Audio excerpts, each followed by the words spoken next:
2024 or 2 mark or at a PYQ. If 1 and 2 be the denser and rarer media respectively and IC be the critical angle, what will be the expression for N12 and N21? ঠিক আছে, কি কৈছে, এটা দুটা medium দিছে, এটা ডেন্সার medium দিছে, এটা ৰেয়াৰ মিডিয়াম দিছে। ঠিক আছে, এটা ওয়াটাৰ আছে আৰু এয়াৰ আছে। আচ্ছা, ইয়াতে আইসি মানে কি কৈছে, ক্ৰিটিক্যাল এঙ্গেল কৈছে, ক্ৰিটিক্যাল এঙ্গেলৰ কথা কৈছে। আচ্ছা, এইটো ধৰি লোৱা, এইটো সেই ধৰি লৈছো আইসি। আচ্ছা, আইসি যেতিয়া হয়, ক্ৰিটিক্যাল এঙ্গেল যেতিয়া হয়, তেতিয়া হয় যেটো নেক্সট আৰু এটা মিডিয়াম থাকে, ৰেয়াৰ মিডিয়াম থাকে। ৰেয়াৰ মিডিয়ামৰ তোমাৰ রিফ্লেক্টিভ এঙ্গেলটো 90 ডিগ্রি হ'ব লাগে। রিফ্লেক্টিভ এঙ্গেল কিমান ডিগ্রি হ'ব লাগে? 90 ডিগ্রি। প্রতিহরণ কোণ কিমান ডিগ্রি হ'ব লাগিব? 90 ডিগ্রি হ'ব লাগিব। এতিয়া চোৱা, আমি ফৰ্মুলা কি জানো? স্নেলস লৰ পৰা জানো যে n21 = sin i by sin r।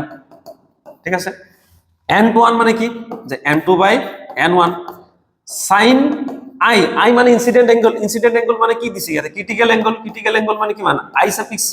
আর ডেন্সার মিডিয়ামত কি হ'ব লাগিব, সরি রেয়ার মিডিয়ামত কি হ'ব লাগিব? 90 ডিগ্রি হ'ব লাগিব এঙ্গেল। তো এটো হ'ব sin কিমান ডিগ্রি?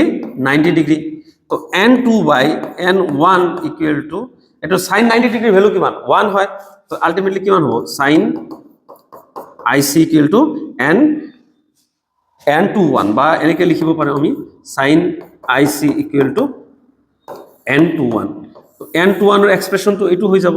আৰু এইটো কিমান ইজি, চোৱা 1 টুৰ কথা কৈছে, 1 টু খালি উল্টাই দিলে হল।